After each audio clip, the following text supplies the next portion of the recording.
کتے میں کیا تھا؟ فرماتے ہیں اسی رنگ کا کتا. توجہ ہے، توجہ ہوتی. اسی رنگ کا کتا. میں نے ایک مرتبہ اپنے پیر و مرشد بابا فرید الدین گنج شکر کی گلی میں دیکھا تھا. میں نے اسی رنگ کا کتا ایک دن اپنے پیر و مرشد بابا فرید الدین گنج شکر کی گلی میں دیکھا تھا. تو اس کتے کو میرے پیر کی گلی کے کتے کے رنگ سے نسبت ہو گئی. وہ بابا کی گلی کا کتا نہیں آیا، اس کتے کے رنگ سے اس کتے کا رنگ برابر ہے. تو پیر کے گلی کی کتے کے ہم رنگ یہ کتا ہو گیا. تو میں اس کے احترام میں کھڑا ہو گیا کہ یہ تو دکھتا ویسے ہی ہے جیسے میری گلی کے پیر کا کتا دکھتا ہے. وہ کتا نہیں آیا، ویسے رنگ کا آ گیا. تو محبوب الہی اٹھ کے کھڑے ہو رہے ہیں. جب پیر کی گلی کے کتے کے ہم رنگ کا محبوب الہی نے اتنا احترام کیا تو پیر کے گلی کے کتے کا کتنا احترام ہوگا. اور جب پیر کے گلی کے کتے کا اتنا احترام ہے تو پیر کے بچوں کا کتنا احترام ہوگا. جب پیر کے بچوں کا یہ احترام ہے تو پھر پیر کا کتنا احترام ہوگا. اور جب پیر کا اتنا احترام ہے تو پیران پیر کا کتنا احترام ہوگا. اور جب وہ احترام اتنا ہے تو جس نبی کا کلمہ پڑھتے ہیں اس محمد رسول اللہ کے احترام کا عالم کیا ہے. نعرہ تکبیر، نعرہ رسالت، فیضان امام حسین، شہزادہ مولا کائنات. نعرہ تکبیر، نعرہ رسالت. اب آپ مجھے بتائیں پیر کی گلی کے کتے کا یہ احترام ہے، یعنی جس سے عشق ہوتا ہے اس کے گلی کے کتے کا بھی احترام. آپ نبی کا کلمہ کس منہ سے پڑھتے ہو؟ عشق جس سے ہوتا ہے اس کے تو کتے کا بھی احترام ہوتا ہے، پیار ہوتا ہے. اور نبی کے صحابہ کو گالی دی جاتی ہے، نبی کے اہل بیت کو گالیاں دی جاتی ہے، ان کو ناپا اور تولا جاتا ہے. بتاؤ مسلمانوں، عشق کا تقاضا تو یہ ہے یار جس گلی میں رہتا ہے اس کے کتے سے بھی پیار ہے. اور لوگ کتے کی بات کرتے ہیں، بھائی سنیے وہ کتا بہت پسند ہے، ہم نے وہ کتا نہیں پسند ہے. وفاداروں کو کتے کی وفاداری پسند ہے، وفاداروں کو کتے کی وفاداری پسند ہے. اس لیے کہ ہر آپ کی ذوق کی بات کرتا ہے. تو میں میری قوم کے جوانوں، یہ صدیق اکبر، یہ فاروق اعظم، یہ عثمان غنی، یہ اصحاب رسول، ان کی قربانیاں کیا ہیں، ان کی محنتیں کیا ہیں. اللہ اکبر. آج گڑے ہوئے قصے کہانیاں یوٹیوب چینلوں پر بکے جاتی ہیں اور اس سے تم متاثر ہوتے ہو کہ صحابہ نے تو یہ کیا تھا، صحابہ نے تو وہ کیا تھا. میں کہتا ہوں مولویوں کی تقریروں پہ بھروسہ ہے یا اللہ کے رسول کے فرمان پہ بھروسہ ہے. اللہ اکبر. میں کہتا ہوں مولوی سے غلطی ہو سکتی ہے، مصنف سے غلطی ہو سکتی ہے، رسول اللہ سے غلطی نہیں ہو سکتی. جب رسول اللہ فرما چکے ابو بکر فی الجنہ، عمر فی الجنہ، عثمان فی الجنہ، علی فی الجنہ، سعد فی الجنہ، سعید فی الجنہ، ابو عبیدہ فی الجنہ. اللہ اکبر. سعید فی الجنہ.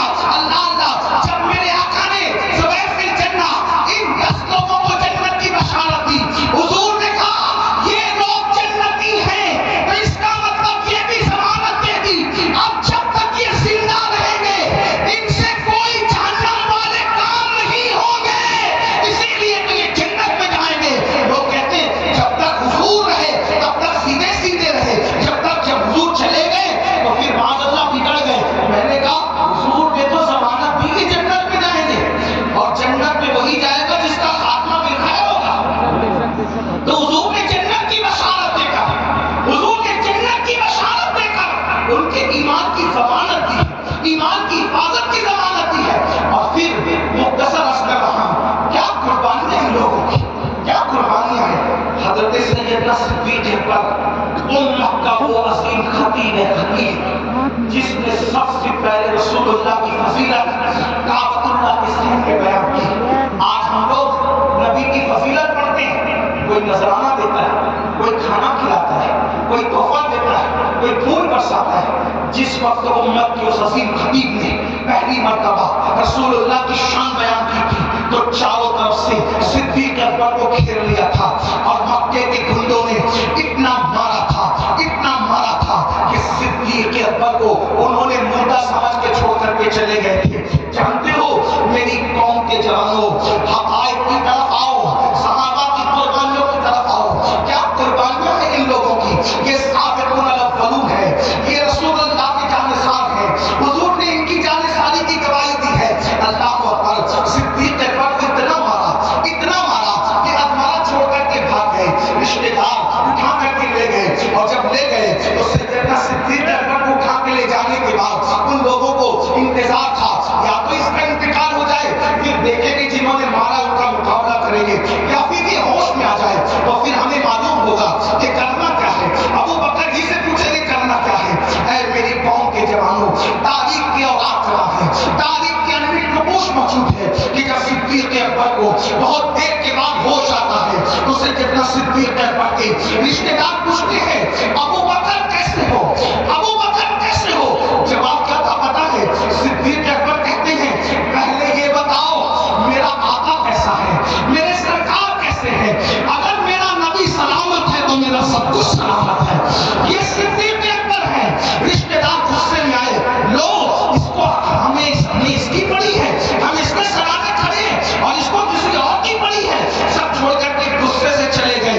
ماں ہوتی ہے، ماں سرانے بیٹھی رہی، سر پہ ہاتھ پھیر کے کہتی میرے لال تو نے بہت دن سے کچھ کھایا نہیں ہے، کچھ پیا نہیں ہے، تھوڑا دودھ پی لو بیٹا. صدیق اکبر کہتے ماں اللہ کی قسم جس نے حق کے ساتھ محمد کو مبعوث بنایا ہے نہ کبھی کھاؤں گا نہ پیوں گا جب تک محمد عربی کا دیدار نہ کروں گا، جب تک میرے آقا کی زیارت نہ کروں گا. یہ صدیق اکبر ہے. اللہ اکبر. جانتے ہو یہ صدیق اکبر کی قربانی کیا ہے؟ بڑی معذرت کے ساتھ ہاتھ چوم کر مفت میں جنت دینے والوں تمہیں کیا پتا صدیق اکبر کیا ہے؟ بڑے آئے تاریخ کا مطالعہ کر کے گالیاں دینے والے صحابہ کو مورخ جھوٹا ہو سکتا ہے، رسول اللہ کا فرمان جھوٹا نہیں ہو سکتا، اللہ کا قرآن جھوٹا نہیں ہو سکتا. اللہ اکبر. جانتے ہو صدیق اکبر ہجرت کی راہ سیدنا صدیق اکبر رضی اللہ تعالیٰ کیا انداز تھا. اللہ اکبر. اور وہاں تھک گئے لوگوں کو کہتے لوگوں نماز پڑھو. 95% مسلمان نماز نہیں پڑھتے. لاکھوں کروڑوں روپے جلسے میں خرچ ہوتے، 5% لوگ بھی جلسوں کی وجہ سے نمازی نہ بن سکے. آؤ عشق کسے کہتے ہیں، عشق والے کسے کہتے ہیں؟ جانتے ہیں اللہ کے رسول پر ہجرت کا وقت آیا.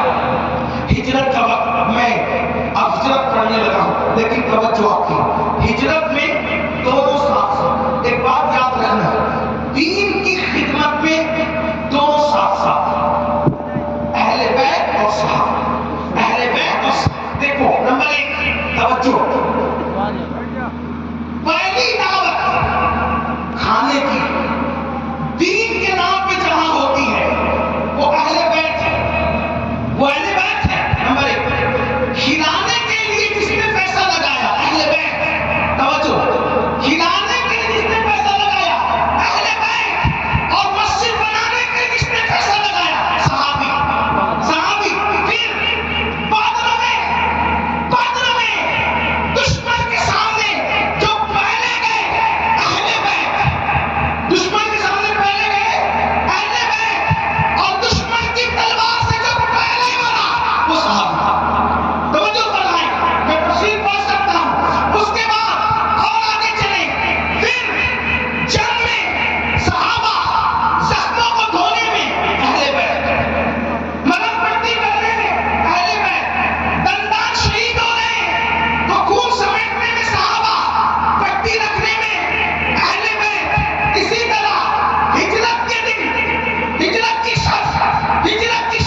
آپ سے پوچھتا ہوں، پنچر بائک اگر باپ دینا بیٹا ذرا یہ بائک لے کر کے جا اور تیری خالہ کے گھر یہ پیغام پہنچا دے، ابا پنچر بائک ہے نہیں چلے گی وہ، ہے نا؟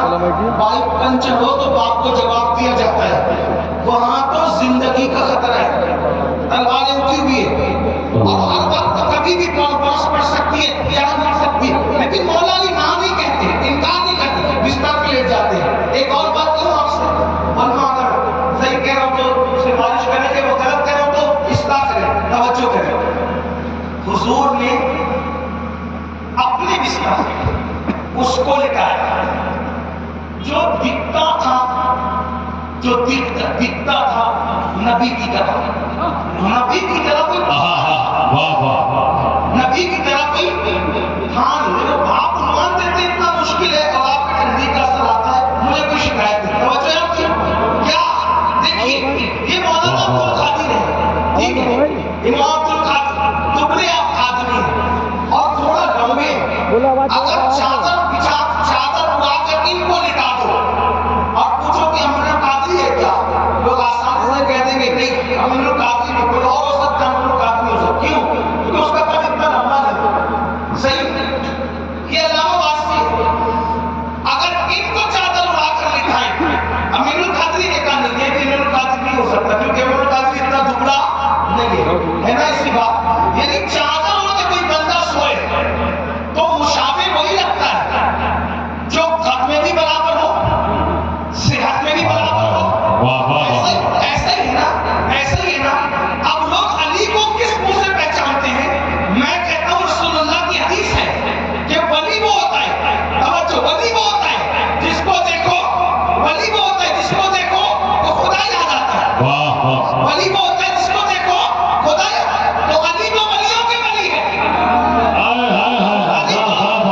توجہ، علی تو ولیوں کے ولی ہے اور ایسا ولی ہے، امام اہل سنت لکھتے ہیں جب تک علی کی غلامی نہ کرو اس وقت تک کوئی ولی نہیں بنتا، سلامی جس کے در کا، سلامی جس کے در کا ہر ولی ہے، علی ہے، علی ہے، علی ہے، جب کتنی عبادت کرنا ہے کر لے، ولی نہیں ہو سکتا جب تک کہ علی علی کی مالا نہ جپے، جب تک کہ علی سے تیری غلامی کی نسبت نہ جڑے، اسی لیے میرے امام کہتے ہیں اصل نسل صفا وصل وجہ خدا، اصل نسل صفا وصل وجہ خدا، باب فصل ولایت پہ لاکھوں سلام، علی وہ ہے جو نبی کی نسل کی اصل ہے، علی وہ ہے جو خدا کا قرب عطا کر دیتا ہے، جو ولی بنا دیتا ہے، تو لیکن ولی کون ہوتا ہے؟ توجہ، جس کو دیکھو تو بولنا پڑے گا، جس کو دیکھو تو بولو، جس کو دیکھو تو، جس کو دیکھو تو مل کے آخری تک، جس کو دیکھو تو ولی کو، جس کو دیکھو تو یہی ہوا، ایسا ہی ہوا، ایسا ہی ہوا، ایسا ہی ہوا، علی کو بے پردہ دیکھو، علی کو توجہ، بے پردہ دیکھو علی کو تو خدا یاد آتا ہے، علی کون؟ علی کو بے حجاب دیکھو تو خدا یاد آتا ہے، اور چادر کے اندر دیکھو تو نبی یاد آتا ہے۔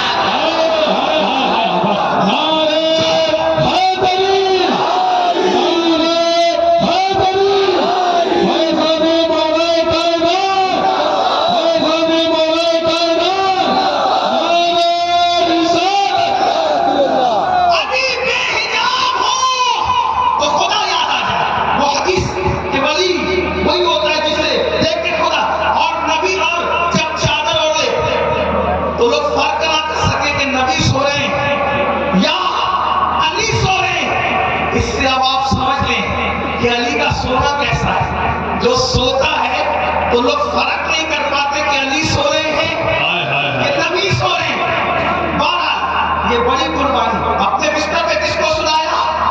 علی کو، کس کو سلایا؟ بندوں کی امانت سونپی علی کو، خدا کی امانت لے کر کے چلے سکتے، بندوں کی امانت کا بات علی جیسے امین کے کاندھے پر ہے، اس کی نزاکتیں میں پھر کبھی بیان کروں گا، وقت نہیں ہے، اور میں یہ مجمع اس کا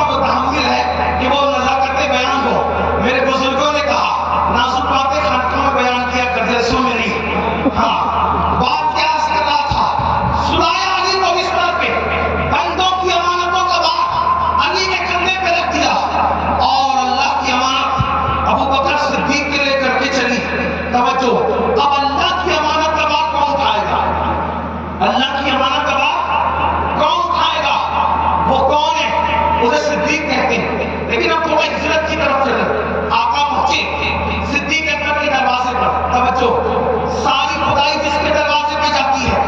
آج وہ آقا صدیق کا مقام اور مرتبہ بتانے کے لیے، شرف بخشنے کے لیے ابو بکر کے دروازے پہ پہنچے. جیسے ہی پہنچے، دستک دینے سے پہلے دروازہ کھلا. عرض کی، بندہ پرور عالم بنا، کیا ہجرت کا وقت آ گیا، ہمیں چلنا ہے؟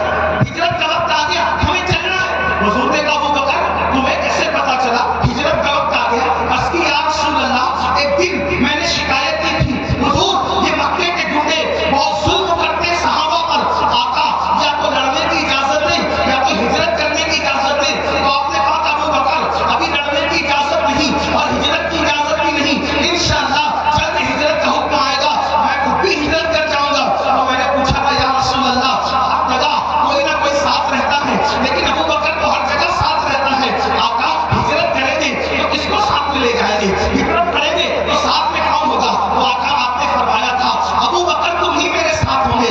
یا رسول اللہ، پھر میں نے پوچھا تھا آقا ہجرت دن کے وقت ہوگی یا رات کے وقت ہوگی؟ تو آپ نے فرمایا تھا ہجرت کب ہوگی؟ رات کے وقت ہوگی. یا رسول اللہ، جب سے آپ نے کہا ہجرت میں تمہیں ساتھ لے جاؤں گا اور رات کے وقت ہجرت ہوگی، آقا وہ دن اور آج کا دن ہے.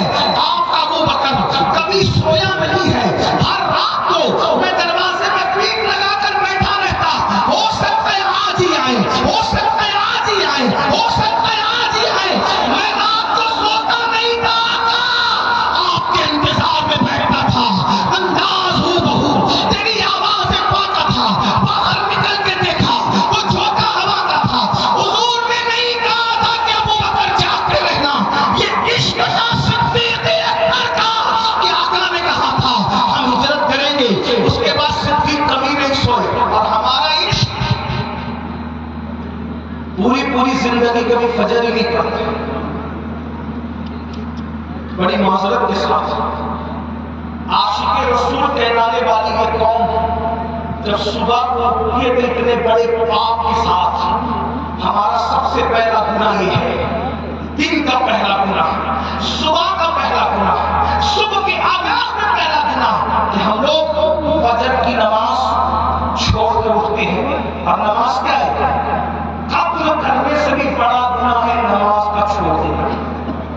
زنا کرنے سے بھی بدترین ہے نماز کا چھوڑ دینا. اور صحابہ کو وہ گالیاں دیتے ہیں جنہوں نے پوری زندگی کبھی طہارت کے مسائل بھی نہیں سیکھے. وہ باتیں فجر پر گفتگو کرتے ہیں ان میں سے جنہوں نے کبھی فجر کی نماز بھی نہیں پڑھی. کہاں ہو تمہیں اغوا کیا جا رہا ہے، تمہارے افکار کو اغوا کیا جا رہا ہے. جو کہانی قصے تمہارے درمیان لگائے گئے ہیں اس کی کوئی حقیقت نہیں ہے. سچائی یہ ہے کہ صحابہ محفوظ تھے اور اہل بیت بھی محفوظ تھے. ان کے دل دینوں سے پاک تھے، وہ گناہوں سے محفوظ تھے، وہ خطا کار نہیں تھے، وہ گنہگار نہیں تھے. حضور نے ان کے دلوں کا تزکیہ کیا تھا. تو توجہ کریں، اب صدیق ساتھ جا رہے ہیں، توجہ کرنا. جب میرے آقا غار ثور کی طرف بڑھے وہ صدیق نے عرض کی یا رسول اللہ، جب ہم پیر رکھیں گے تو وہ لوگ پہچان لیں گے کہ ادھر سے کون گزرا ہے. آپ ایک کام کریں، میرے کندھوں پہ آپ بیٹھ جائیں. رات کا وقت ہے، دشمن تلاش میں نکل سکتا ہے. صدیق اکبر نے رسول اللہ کو اپنے کندھوں پہ بٹھایا. اور حضور کیسے بیٹھے پتہ ہے؟ کندھوں پہ ایک پیر ادھر ڈالا، ایک پیر ادھر ڈالا. سمجھ میں آتا ہے بیٹھنے کا انداز؟ ایک پیر ادھر ڈالا، ایک پیر ادھر ڈالا. اور صدیق اکبر پیر نہیں، انگلی کے پنجے رکھ کر غار ثور پر چڑھ گئے.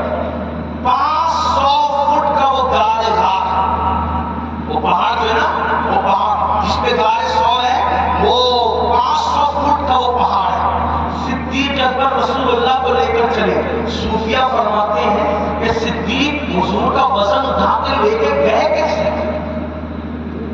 تو صوفیہ فرماتے ہیں جب صدیق کو ایسا لگتا کہ میری کمر نہ ٹوٹ جائے تو یہ تلوہ اٹھاتے اور اس کا حسن دیکھتے، یہ تلوہ اٹھاتے اور اس کا حسن دیکھتے، اور تلووں کے جلووں میں گم ہوتے جاتے اور پہاڑ پہ چڑھتے چلے جاتے.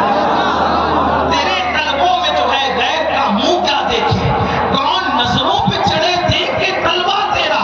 آقا فرماتے ہیں عمر کی ساری زندگی کی نیکی ایک طرف اور اور میرے ابو بکر کی ایک رات کی نیکی، یہ قربانی، یہ ان کی قربانی۔ مسلمانوں آج وہ قربانوں کو فراموش کریں۔ ہم لوگوں کو اٹھایا جا رہا ہے کس میں؟ باب فتح کے مسئلے میں، ہمیں اٹھایا جا رہا ہے کس میں؟ حدیث اقتباس کے مسئلے میں، ہمیں اٹھایا جا رہا ہے کس میں؟ معاذ اللہ ثم معاذ اللہ وہ ثقیفہ بنو ساعدہ کے مسئلے میں۔ میں اتنا آپ کو کہتا ہوں میرے بھائیوں، یہ باتیں آپ علماء پہ چھوڑیے، آپ اس میں مت لجیے۔ وجہ یار جو عمر ابن خطاب ایک غلام کا حق نہیں مانتا، یہ تو سب بیان کرتے ہیں، سنی شیعہ سب بیان کرتے ہیں کیا کہ جب فاروق اعظم مسجد اقصی کی چابیاں لینے کے لیے گئے تو غلام کو کیا کہا کہ راستے میں آدھی تو بیٹھے گا، آدھا میں بیٹھوں گا، پھر تو بیٹھے گا، پھر میں، یہی ہے نا، سب سن رکھا ہے، سنا کہ نہیں سنا؟ آپ نے سن رکھا ہے؟ نہیں سنا؟ میں آپ کو اشارہ دیتا ہوں، واقعہ پورا بیان نہیں کروں گا کیونکہ ٹائم بہت دیر ہوئی آنے میں، اور اتنی لیٹ بیان کرنے میں مجھے مزہ نہیں آتا۔ مجھے بیان کرنے کا اصل وقت ہے 11 سے 11 سے 12 تک پہنچو، معاملہ ختم، اس کے آگے اپنی حیثیت نہیں۔ اس لیے میں لوگوں سے یہ کہتا ہوں کہ مجھے جلدی مائک دیا کرو، لیکن کہیں کہیں کوئی مجبوریاں بھی ہوتی ہیں، فلائٹ ہی لیٹ ہو گئی تب کیا کریں گے، تو پھر دیر سے آنا پڑا۔ لیکن سنو ایک بات آپ کو بتاؤں، یہ جو فاروق اعظم مسجد اقصی گئے کیسے گئے پتہ ہے؟ ہمارے بزرگوں نے لکھا ہے کہ بیت المقدس کی جنگ میں ابو عبیدہ ابن الجراح اور سیدنا خالد ابن ولید، ابو عبیدہ ابن الجراح اور خالد ابن ولید یہ دونوں آگے تھے۔ تو جب بیت المقدس کی جنگ ہار گئے، پہلے کتاب جب ہار گئے تو انہوں نے کہا کہ اے مسلمانوں، تم اپنے امیر کو بلاؤ، تم اپنے امیر کو بلاؤ، تمہارا امیر آئے گا، ہم اس کو چابیاں سیدھے انداز میں دے دیں گے۔ تو حضرت سیدنا خالد بن ولید نے کہا ابو عبیدہ تم حضور کے بزرگ صحابی ہو، اشرے مبشرہ میں سے ہو، امیر الامہ ہو، ہمارے قافلے کے امیر اور قائد بھی ہو، ایک کام کرو چلو تم ہی آگے بڑھو، چابی لو۔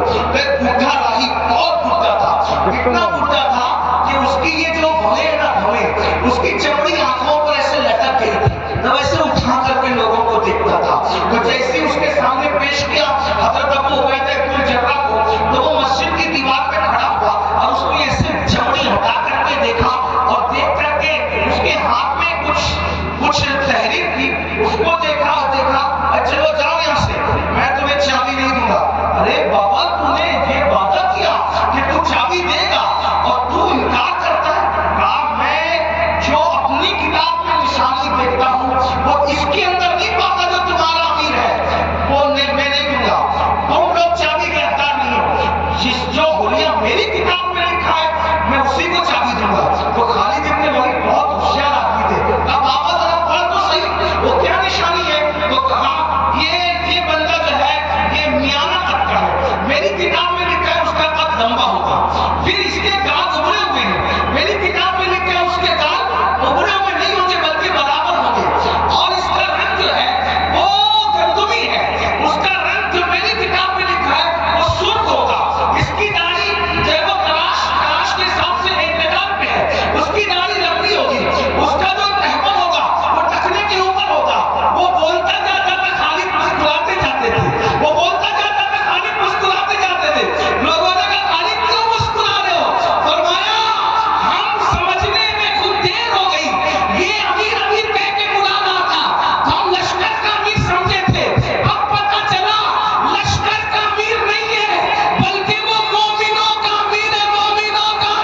اللہ اکبر، لاکھوں مربع میل زمین پر تین برے اعظموں پر حکومت کرنے والا امیر المومنین بیت المقدس جانے کی تیاری کر رہا، ایک ملک سے دوسرا ملک، بتائیں دوسرا ڈرس بھی نہیں ہے پاس، دوسرے